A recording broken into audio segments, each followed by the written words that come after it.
We interrupt your regularly scheduled program to bring you another episode of We Can Help with Dave and Woody, already in progress. Go time. Dave, you should. I can't believe that's your new prescription. It looks like Coke bottles. You look like one of those giant bugs in Looney Tunes with the big eyes staring at me. You won't want to. You might want to get a new prescription or a second opinion. You talking about my glasses? Yeah. Oh, Did you get a new pair? no, but that's a lame one. All right, let's get going. That's the lamest. You should have warned me. I met a guy today that had Coke bottles, but he was about 2.5 times my size. I dare not say anything. He might miss, I don't know what He couldn't see you. Well, I keep dodging around. He couldn't see me.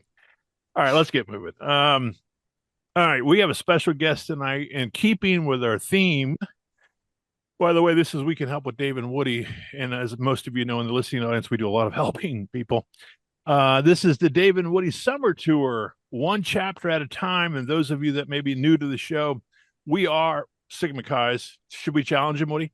Yeah, right now on the air. Okay. Let's see if you pull it off. You? No. Okay. No. Anyway, so anyhow. Sigma Chi National published a list of top 20 Life Loyal SIG chapters throughout the nation. And Life Loyal SIGs, for those of you who don't know, is an alumni status that once you graduate, they hit you hard for an extra. Back when we were in it, for extra $100 to give you a pen and a subscription to Sigma Chi magazine, and it's just a way to it's just a way to foster the alumni engagement. But Woody and I are alumni, and we are engaged of sorts. But anyway, so our special guest tonight is Will. It says right there, Will Short. You had to look it up. I'm like, well, I had to look. I looked at my notes and then I went, oh crap, I just blanked out. Will Short. Sorry, Will. And Will comes to us from Eta Iota chapter, and that is the Embry-Riddle Aeronautical University located at Daytona Beach. And they come in at number 4 on the list. And if some of you listened to the show last week, we interviewed a fellow by the name of Preston Bunch, and he was the consul of the Delta chapter at Purdue, and Purdue is number 1. So Will Short is the consul. Is that correct? Yes, I am currently the consul here at Eta Iota. Okay, so Will, let's get a little bit of information about Will. We want to have some fun with him because we learned some stuff, I guess a little bit. But anyway, so what year are you in, or going to be in? I'm currently a junior here at Embry-Riddle, and I'm originally from Columbus, Ohio, so about an hour south of Ohio State. And give us a kind of a snapshot of how did you find Embry-Riddle from Ohio? Yeah, so I've always known I wanted to fly and be a pilot. Just kind of growing up, it was always my dream. Obviously, it started out first as an astronaut, and then it kind of evolved into something more realistic. And originally, I was going to go be a military pilot for the Marine Corps. And then when I transferred high school, so I went from a farm country school system to a Catholic private school system. And they kind of showed me that there's a different way to do different things. And I kind of learned from one of my teachers actually that went to Embry-Riddle and graduated from Embry-Riddle about the school and how good it was for flying. And I was yeah, I think I'm going to do that and be a commercial airline pilot. Was this a nun? No, she was not a nun. Oh, I thought they still had nun teachers. The flying nun. Yeah, that's where I was going with that. So that would have been awesome. Oh, that's a good one. That's diamonds, Woody. That's diamonds. Yes, I've heard that now. I've never heard of a nun pilot, so I don't know if that would have. I don't know if that would work. The other day I read about a nun doctor. So she's a practicing doctor. So I guess you could be. Yeah. It'd be hard to say you're in a cloister when you're up 35,000 feet in the air, but who knows? I'd feel a lot better with a nun pilot. Yeah. Well, I thought he was going to say he moved from a farming school to Catholic school. So he went from relationships with animals to flying with angels. No. Get the flying animal husbandry, guys. I'm not talking about actual relations with animals. It's called animal husbandry. And I was wondering where you were going with that, Dave. I was a little worried. I was worried too. He's trying to keep a good image as the consul. And for those non-Sigma Chi's, consul is essentially president of his chapter. So, I thought it was the guy that guards the door. No. That's hold on, don't tell us. I'm not done. You got it. It's Mark Patrick. It was not the Queester. No. It's not Sergeant at Arms. Oh crap. What would be the sergeant at arms in other Oh, Pat Kelly. organizations. Pat Kelly screaming weigh at in. the. What's the first letter? K. Are we Custos. old? Yep. Yes. Custos. There you go. Yep. Kudos Wow. to your Custos, Dave. Wow. There you go. So funny, quick story. I think I can say this without giving away any ritual stuff. But we're in the this thing where we're closing up the meeting, and everybody says, proud to be an Eta Pi Sig. When they close out, you guys would say something else. I don't know what you say. We're proud to be a Sig. Yeah. And so Patrick's he's sitting right next to me, and Woody's on the other side of me, and Patrick's like, this is my first meeting, best pledge. Thank you. And he says, you got to say for the good of the order. Now, I don't know if he's winding me up, right? So I'm every kid that comes along, in the sequence is like, I'm so-and-so I'm proud to be an Eta Pi Sig. Boom, he sits down. So I'm like, I don't trust this guy. And so it finally gets to me, and he's like, come on, man. And he and I are peers. I think he's a couple years younger than I am, but he was like kind of a big man on campus. And so I said, well, I got nothing to lose. I've already best pledged. They're not going to kick me out. So I did my thing. Wow. And I said, for the good of the order. And the whole room just erupted. It was just like, yeah. And my name was Pops at the time. So I was like, well, I guess I did something right. I don't know what I did, but I did something right. Yep. All right. Yeah, that was the first and last time he did something right. Okay, let's get back to Will. This is not our show. Yeah, I know. It's about me bragging, but go ahead. All right, so you're from Ohio originally. You found out from a teacher that Embry-Riddle was cool. So, what is your degree? What do you study? So it's the degree itself is called aeronautical science. And that's just it just means you get your ratings and stuff through Riddle and everything. They have two, so you can go and get your I'm like blank. I forget what the other degree is called, but it's like without flying at Riddle, and then you have the one where it's like flying at Riddle. So you're flying at Riddle. I'm flying at Riddle, yes. Okay, very good. Okay. The difference in the degrees is about 100,000. What? If not more. Yeah. I hope you're on the cheap one. No, I'm on the more expensive one. Oh, okay. Man. He'll make it up in a week or two. Yeah, I know. One you're year. paying for the name, so it's like it's like. Okay, that makes sense. I so paid a lot for my MBA. So. What's the aircraft that you guys? Dang it! I used to call on FBOs for a previous life that I was in. My son just flew this morning. Oh, I have a model of that plane too. What is the Cessna? It starts with a P. 172. Yeah. Is there a fleet of those on campus still? Oh yeah. We have a ton of. We have, I think, including the Diamonds, which are our multi-engines, we have over 100 aircraft at Riddle now. But a lot of 172s?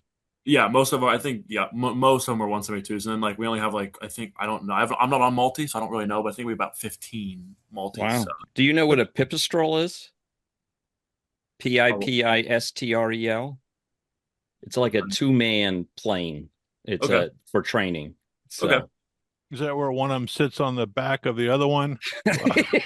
It looks like it. It looks like a giant mosquito, basically. Because contact. Do you watch that guy on YouTube that goes out and buys planes and recondition them, and every time he says clear prop, and he has to start the plane? You say clear prop when you get ready to fire up? Yeah, we have to. You have to. What if someone walks into the propeller, Dave? Oh, they won't do that but once. All right, we got to get going. All right, hold on. All right, so I said let's loosen up this time. It seems like we're having you a watch that guy too. I'm amazed. Oh, he's hilarious. He's here in Florida. So? Yeah. It must be a different show I'm watching because they say clear for prop too. But go ahead. All right. So my recollection of the guys from Embry-Riddle. Keep in mind, we were probably, how far is that difference between us and UCF? Hour and a half. Take the back roads. Yeah. So your guys would come over to our house. We were in a double duplex, but a ground single, kind of similar building to what you guys have a house. I think your guys was an old motel, wasn't it? Yep, still is. Yeah. Oh, really? So, was it like a Motel 6 or yeah? Okay. That was one of those roads. It's like a nice motel, kind of. but they always came over. Oftentimes, I never really got to meet them that much, but they would, hey, the guys from Emory Riddle here, and so it was cool to have other SIGs show up, and I think they enjoyed it. And our chapters, I was looking it up. We started in '74. I think you guys started in '71 or '72, Yeah, somewhere in 74. there, because you're 55 and we just turned 50. So we're real close in age. And then Woody had a cool story. Your proximity to, was it your high school, Woody? Yeah, my high school is essentially across the street from the Daytona Beach International Airport, which also on one end has Embry-Riddle University. So I was quite familiar with the university and everything at its time. And had I known I wanted to get into aviation then, I would have probably paid more attention. But I was more computer focused in that era. So that's where I went. Okay. All right. So tell us a little bit about this Life Loyal SIG thing. I know it's an alumni recognition. Can you share a little bit about why you think your chapter, what is the thing that you might owe credence to? Why do alumni seem to want to be involved in this activity which you guys are doing? Yeah, I just feel like we get the alumni involved a lot here at our chapter. So like obviously they come for birthdays, the 55th. We have one every 5 years, so they all come and they hang out, and they really like. We always enjoy that. The undergrads enjoy that. Like I'm now super close because we recently just had the 55th, and as an undergrad, I was like, you know what, like this alumni birthday is like not going to be great. Like I was talking to different people about it, and like I was like, this is not going to be a lot of fun, and it was one of the best weekends of my life. Like going and hanging out with all the old dudes and hearing crazy stories of stuff they used to do, and like we think we were up to some shenanigans. I can assure you, like they were up to way more shenanigans than we No, were. they were allowed to. You guys, Oh we'll yeah, probably we're get not to really it allowed later. to. No. Right. But it's just like whenever you hear those stories, like they're super successful now. A lot, like most of the guys that come out of this chapter are very successful now. And it's like we have airline group chats, there's engineering group chats, there's so many group chats because everyone wants to pay it back to like where they started and where they learned all their lessons. And like it's like everyone will say it's like their home. So like everyone started at 520 South Ridgewood, and not everyone's lived here, but like still the guys would come here like on the weekends and hang out and stuff. Like this is where their like leadership and all of their like just why they're successful and everything is from this place, and they just want to give back to it. And I feel like that's the reason that they always come back and keep wanting to support us. Dave, see, they're showing us up even with the reunions. They host one every 5 years. We host one every 50 years. I mean, that's ridiculous. Well, I mean, under the circumstances, that's Jeez. probably the way it's going to have to go for a while. Well, it's going to be at least another 3 to 4 years. Well, Yeah. I told, well, first of all, Will, that's awesome. What Yeah. a neat story. And the fact I mean, that is the brotherhood. And that's what we're always Yeah. talking about when you're joining Sigma Chi. But, I was telling some of our founders, if you will, for our chapter, we stayed at a hotel on campus, and everyone was kind of packing up, heading for the cars to leave. And Joe G was walking out with his wife. That's one of our He was principal the guys. grand praetor, right? Well, he was at one time. I don't think Yeah, does he was for anymore. our chapter at the time. Yeah. Yeah. And I said, so I'll see you at the next one, at the next 50th, you know. And of course he's Yes. 70 something years old. Yeah. So, no, that's pretty cool. You know, it's interesting. And you obviously attended high school. I'm one of these guys that never goes back. I don't know why in my career, or like I never went. I think I went to one high school reunion. It was like, this blows. I mean, I wasn't friends with you guys anyway. I'm not going to go back to this. And I really Were they wasn't making fun of you, Dave? Is that why? Yeah, Did they pick up where they left off? I was bullied. Probably the other way around, but anyway. So when our reunion came up, if you will, our 50th anniversary, I was like, I'm not doing this, you know. But then my wife kind of encouraged me to do it, obviously. And I think Woody can attest this. We're so glad we did. And all those things are true that you're talking about. I just wonder if you were number 4, Purdue was number 1, and UCF Eta Pi chapter is not on the top 20 list. So maybe we can do a better job. We don't make pilot money though, Dave. That's the difference, right? Yeah. We just make beer money, not champagne money. All right, let's keep moving. I know. So let's have a little fun fact. So apparently, now, I do have a follow-up to this. Early on in the chapter, I know this is before your time, you guys, speaking about the shenanigans some of the old guys did, you had a dog on campus. I think the dog's name was Fred J. Ford, which was kind of a culmination of some other people, the founders' names together. But What story can you tell us about this dog on campus? Yeah, so apparently the alumni, which I like recently kind of found out about, the alumni had this dog and they made it go through classes at Embry Riddle till like November. And I don't know how they got away with it. Obviously, with Embry Riddle being super like technology thing now, we could never get away with Yeah, that. I don't think any university you could pull that off anyway. No, No, and unless it's it's just- one of those dogs with a what do you call those things? The people fly with them and all that. Comfort service animal. dog or whatever. Yeah, Yeah, service dog. Yeah. You probably get away with that. Use quotes, service Yeah, but dog. I don't think like Fred J. Ford was definitely not a service dog. But I know like our current chapter advisor Bill Kingsley was like kind of like the caretaker of Fred J. Ford. Okay. So it's kind of like a little like it's like the forever mascot of 8 Iota kind of thing. It's like we did That's for a the cool 55th, one. we had like bourbon bottles, and they said it was like the Fred J. Ford bourbon or whatever, and then it was like our Wi-Fi password. Don't steal our Wi-Fi, but it's like Fred J. Ford. It's like everything kind of pays like a little memento to him, Right. and it's kind of nice. Once again, they upped us, Dave. The only thing we ever did was get Tom Scholes, the lead singer of Boston, a bid to the fraternity, and these guys get a dog as a student at Embry Riddle. Come on, one up me again. You would have had a social security number or something like that for this guy, probably. I don't know, wouldn't you? Not back then. Remember, we used to have to memorize our social security numbers and blab them all over campus because that was your ID. They would print them up and use them Yeah. for grades.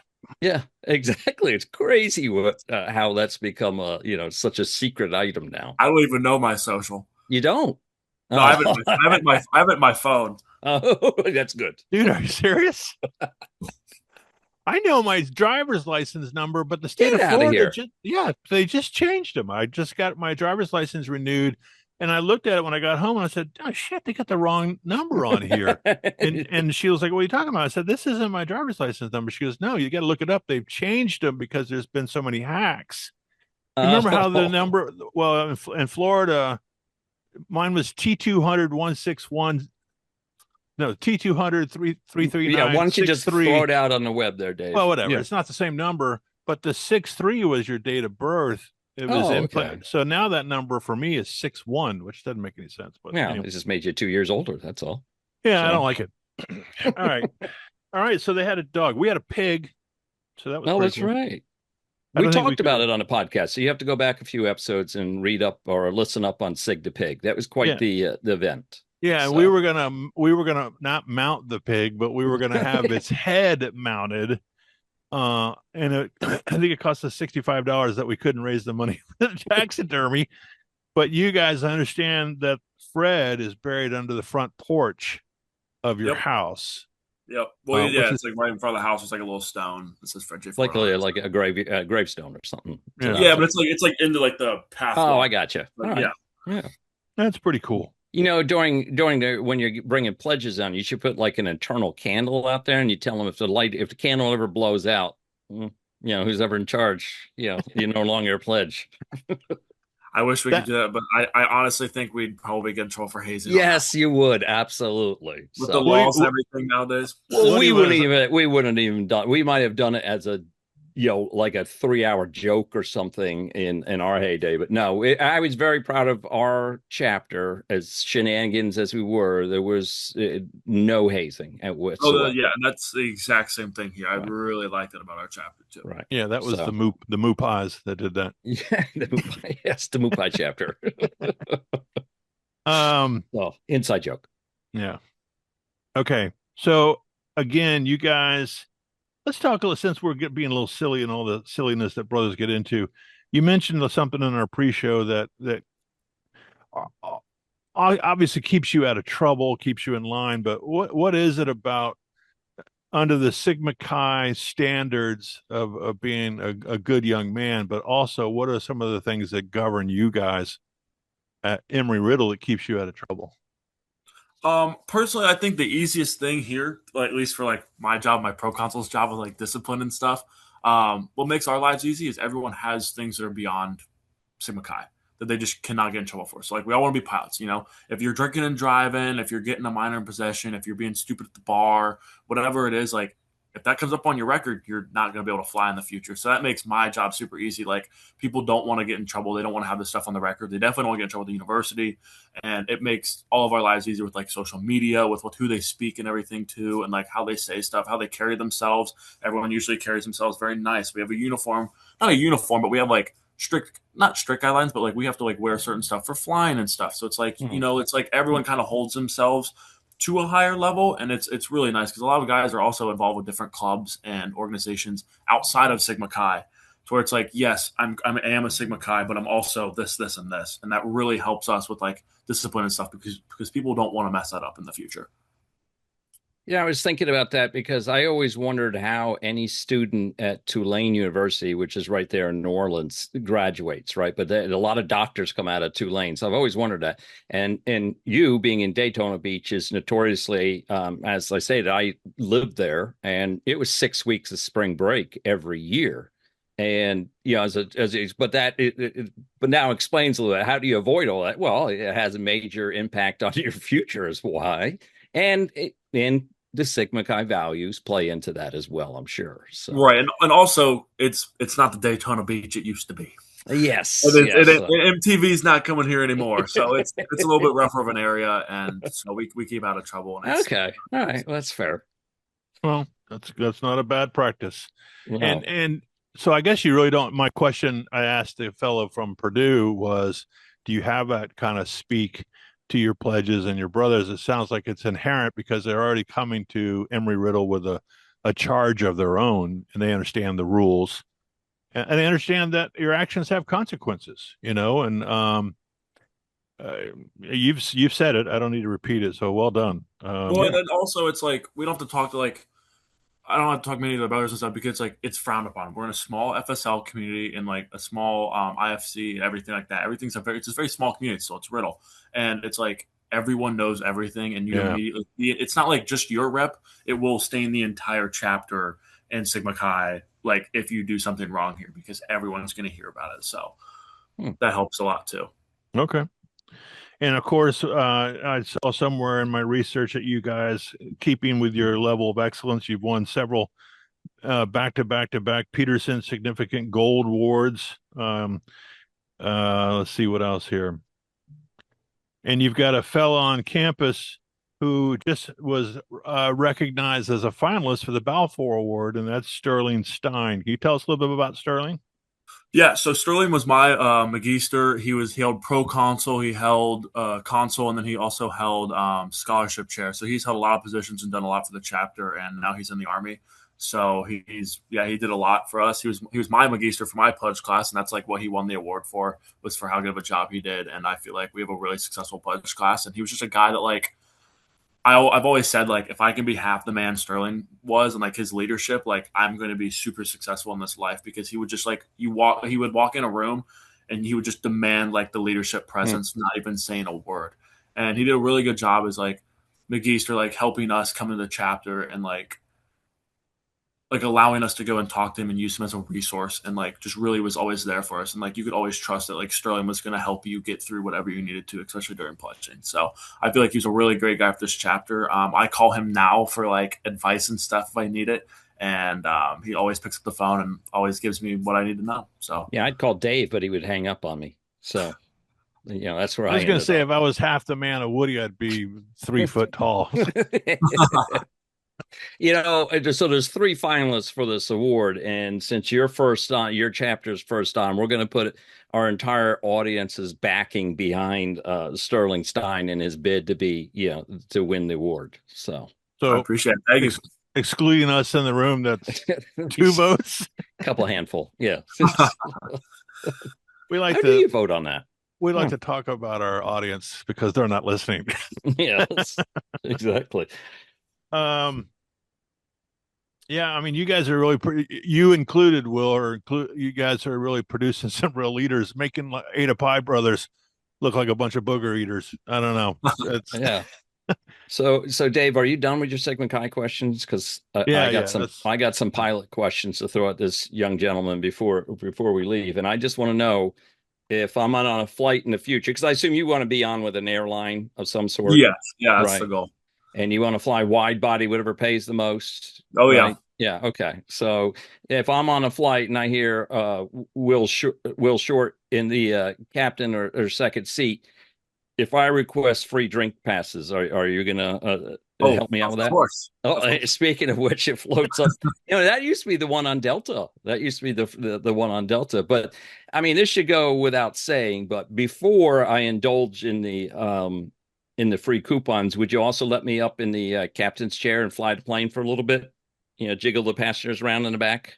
I mean, I think I would already be doing that. So if you wanted to step in, you'd probably give them a better ride All than I right, would. all right, very We can get a good. picture in the cockpit. We get a lot of Sigma Chi's. They like obviously we're all but we're pilot school, so Right, they'll run into each other and they'll fly the same jet together in like the plane, and they really. always get the pictures and stuff of them hold the Sigma Chi With flag the in the Well, cockpit. it's right behind you right now. So you're gonna Yep, have to right pack that there. up before you leave school. So, Yep. I and think I have I like told you about my a friend of mine here. His son went to the Baylor Aeronautic, and what I forgot to mention was that he is also a Sigma Chi. oh So, awesome yeah they have yes, a really good aviation program out there. Just too far from home for me. So yeah. Well, it's got to be about the same, right? Ohio. So you still go back to Ohio? I'm going back Sunday, so I'm Oh, really okay. excited. All Yeah. right. Do you flying back? Nope. I drive. You gotta I try. usually like I'll hop on like I'll buy a ticket and fly. I won't. Right. Obviously. It's a Obviously. 12 hour and 45-minute drive, so I just hop in my Yes. car and go, and I get there. It's not that big of a deal. So Okay. Well, that's not bad. Well, drive safely. we'll do. Thank you. And Did you have any other? Now, what do you make? He watches amongst other things while he's. Well, I'm not work gonna say he supposed to does be it at work. working. Yeah. He I watches keep a those. live stream somewhere in the world on my laptop screen off to the side, my personal lap. So it's like a window to the world I treat it. So if I'm on a conference call or something, I kind of look at that. So I pay attention, keep attention. And one of my favorite things to do is airports. Stream Okay. area, and there's a lot of people out there who do this now. It's not just like a fixed camera that the airport runs. They're actually in the viewing areas, panning with the planes landing and taking off, and they'll put stats up about which plane's next, where it came from, and all that kind of stuff. But I was mentioning to Dave, and you're going to have to refrain from this, but I said there's two things that will one behavior, but it kind of takes two different levels. Is the cameraman will start waving to the pilots as they're taxiing, like for takeoff, and the pilot will wave back. And I'm like, no, you should be paying attention. This is like the most critical part of the flight. You shouldn't be waving to some. When you're taxiing, you're not using your hands. I mean, you Yeah, are, but like you not should be really. reading, getting ready, doing your books, all that kind of stuff, the computers and all that. So, but No. here's the one that really bugs me. Some of the dudes will get out of their seat and undo the window and get out and wave to the camera. Well, that's pretty cool. Yeah, that's cool. No, I don't want. You should not be doing that. Maybe you're misunderstanding the wave. He's redirecting the antenna. Is that it? The guy, He's the co-pilot's he's like, no, to the wiping down left. the window. He's out cleaning. There's a spot on the window. He's got so Windex. He's out there. I'll get it in just a second. You're thinking he's waving. He's just doing, the groundwork. So it just seems out of place. That's all. When I'm watching, all of a sudden I'll look and I'm like, "Holy God, that guy's open the window and everything." So, Okay, and this is full since jet Woody liner. went there, I got one, and we'll wrap All right. up with this. I Yeah. got one So every time you go commercial, or I guess it's any time, there's a pre-flight that goes on, right? So the captain has to get out of the plane and manually, physically inspect the equipment. So you always see this guy down there walking on the tarmac right underneath the gangway. Before you can see him, he's Yeah. got his shirt on. And he's looking up at stuff, and I always do like a little voiceover. I'm like, yeah, that's definitely the engine right there. Okay, that's the engine. And these wheels, they look like they're pretty well inflated. They're round. They're round. What are they doing? I mean, are they actually looking at stuff and seeing stuff, or what? Oh yeah, no, they're looking so. A lot of the guys will have checklists and stuff. Like we have checklists at Riddle. We have to pre-flight the plane every pilot before they fly. Because if there could be just something wrong. I mean, the planes are used every minute. They hit a bird, hit a rock, hit something, flies up, bends one of the things in the turbine. I mean, you got to make sure your rudders and everything are working. I mean, I don't know. The airline pre-flight is gonna be completely different than mine, obviously. Right. But like for ours, we're making sure cables aren't busted, that all the nuts are on. There's no water in the fuel, all the lights are good, all the covers, everything are good. So when there's a lot, make sure tires are inflated, not like have a flat spot in See, them. that's what I do with my car. Every time I go out to my Yeah. car, I do a pre-flight, make sure that my tire. Yeah. I have You two got all tires four that have tires. screws in them. Yeah. I have to make sure they're not flat. Right. I'm So, like, okay, we're good. But my wife's like, get in the car. I'm like, no, I'm not done with the pre-flight. We gotta walk around one more time. all right, God Years willing, we're still. on. Oh, go ahead. I was like, God willing, we're still doing this podcast. When you get with an airline, call us back. I want some insight on airlines, cheap tickets, best seats, and all the inside stuff. So That's fine. Yeah. I could spend hours talking to pilots. So it's a very. All right. I wish I could do it, but I couldn't. So Well, I think we've wasted enough of Will's time, but we want to say Yes. thank you very much, Will, for giving us this opportunity to recognize you and the success that you and your chapter are having over at. Hold on, I'm gonna mess up my notes. Ada here. Iota. Ada Iota. Well, yeah, I think I said earlier Ada Pi Iota. Did but you really? Ada, yeah, I I think didn't so. catch it.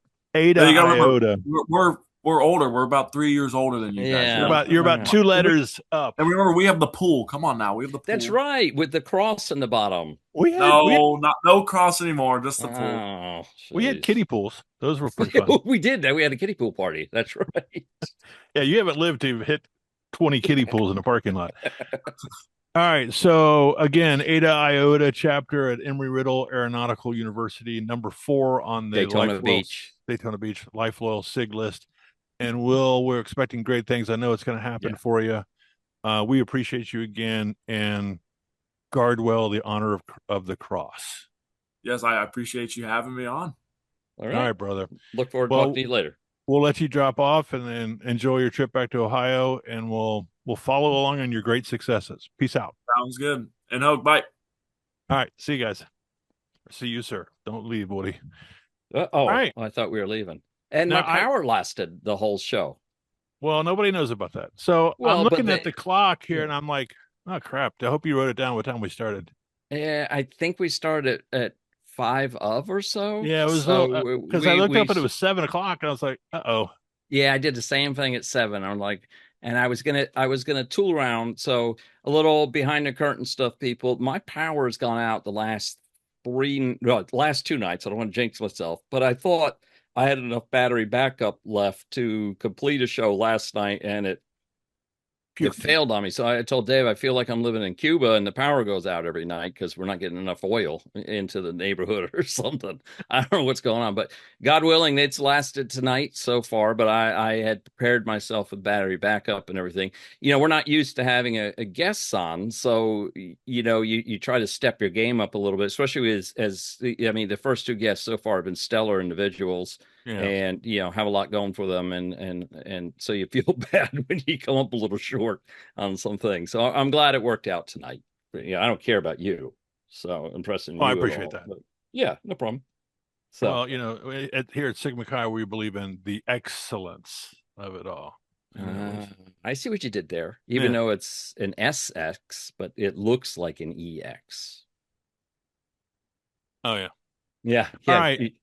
Yeah, I got you. I see what I'm picking up. Picking up what I'm putting down.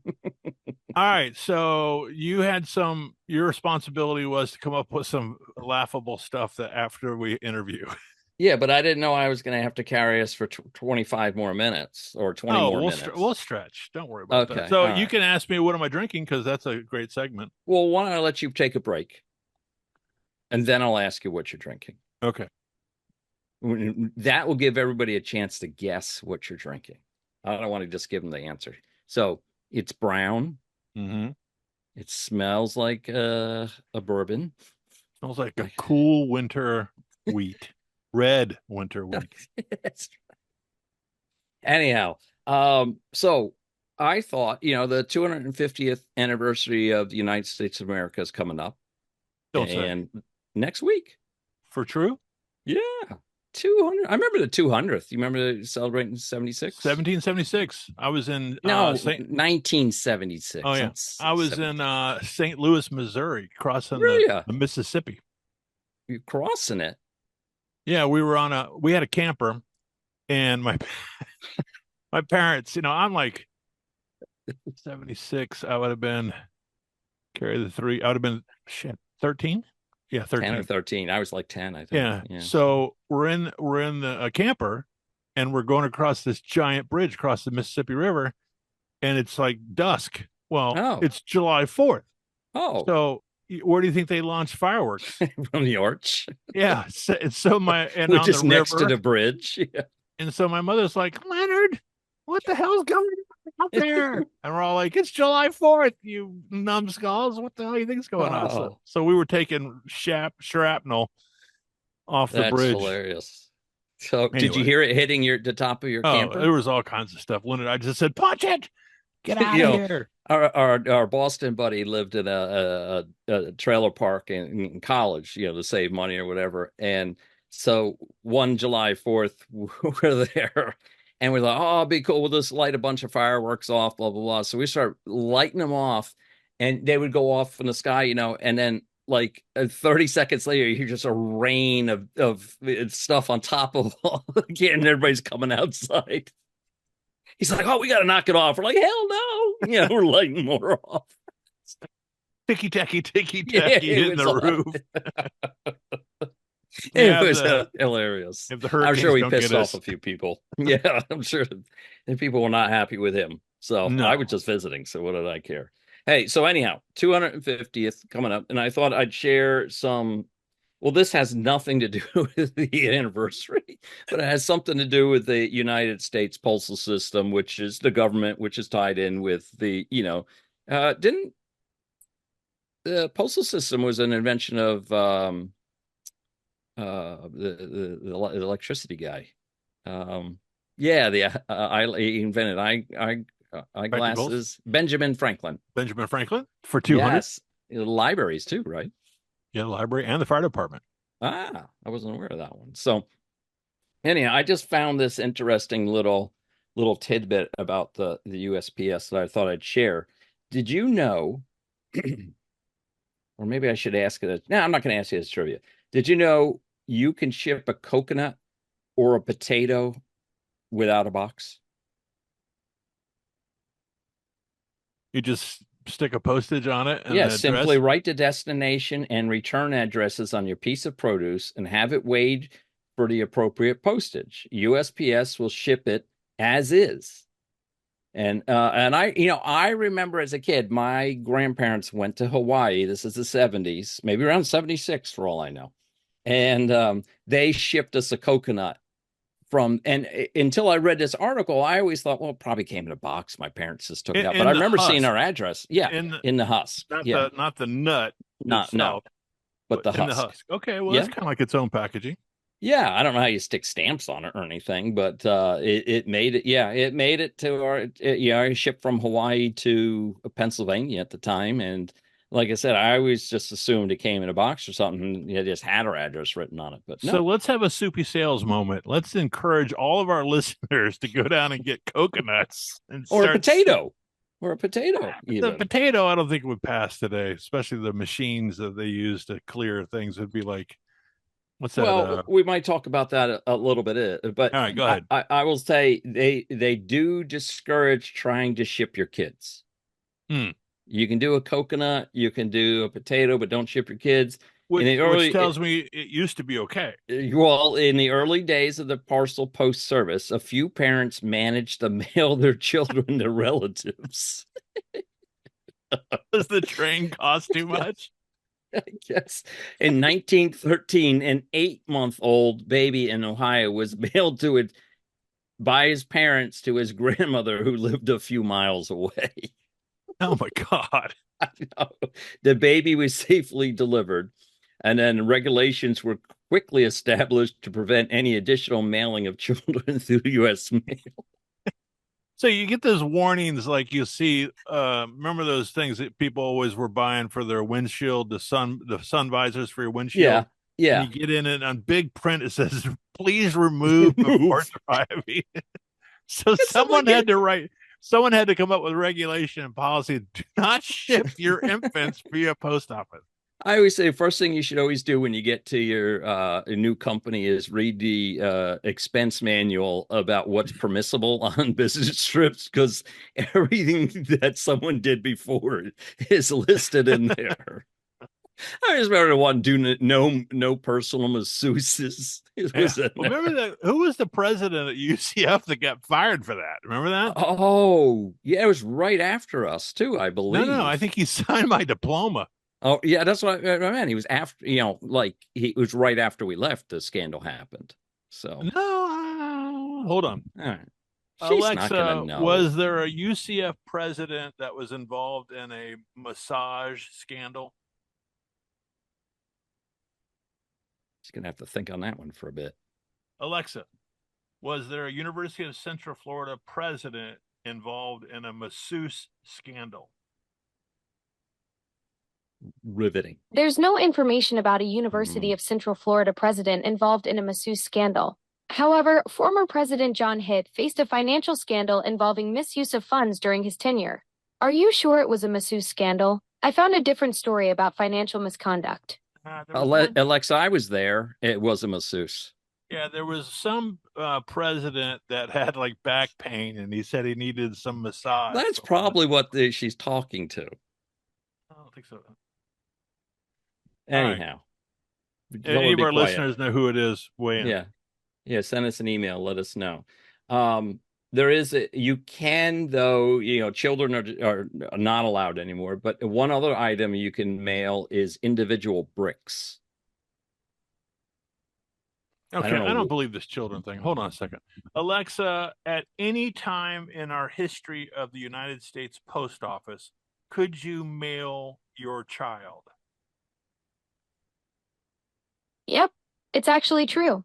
In 1913, when Parcel Post started, some parents did mail their kids. The first known case was an Ohio baby sent to his grandma for 15 cents in stamps. But don't try this at home. It was quickly banned. Want to hear about more surprising things people used to mail back in the day? No, this is Woody's bit, but that's amazing. Yeah, stop walking all over my bit. Quit bogarting my bit. I know. I go. So you just use a permanent. We have to trust and verify, Woody. Go ahead. Oh, thanks. You get a permanent marker, write the address and your return address, get it weighed, and add the postage. So you could send that special someone a brick of affection.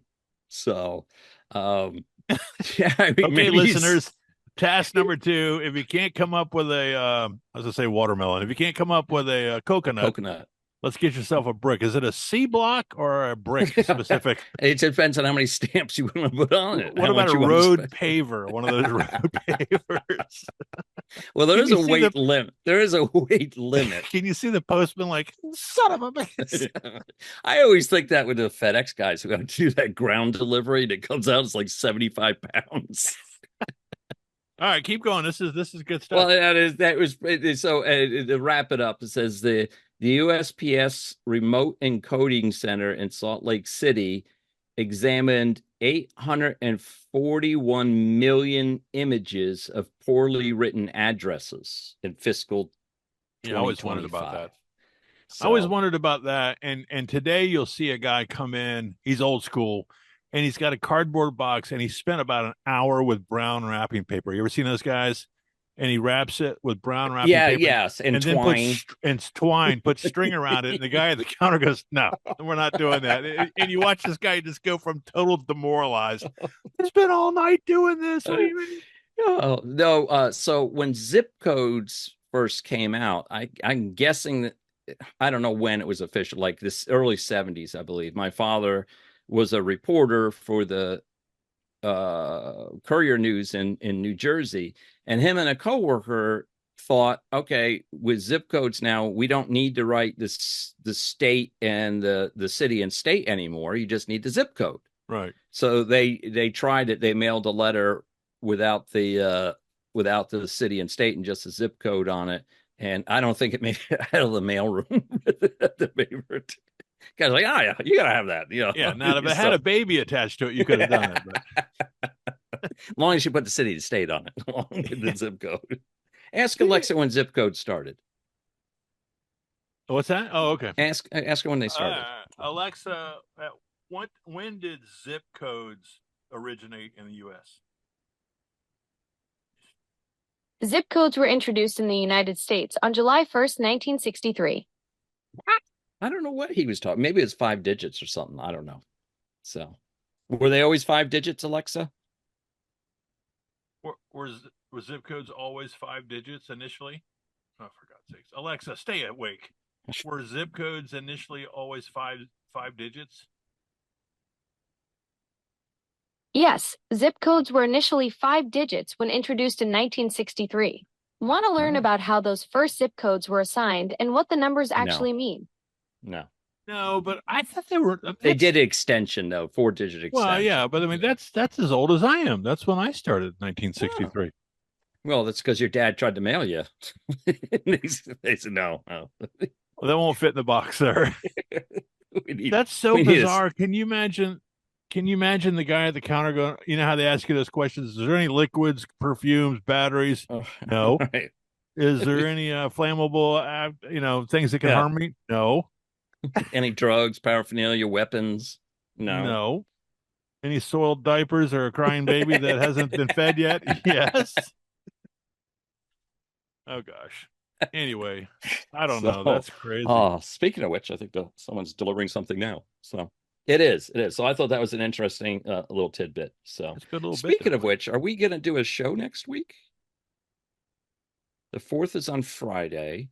Well, why don't you see if you could find a guest? Yeah, I think we should try. Okay, sounds good.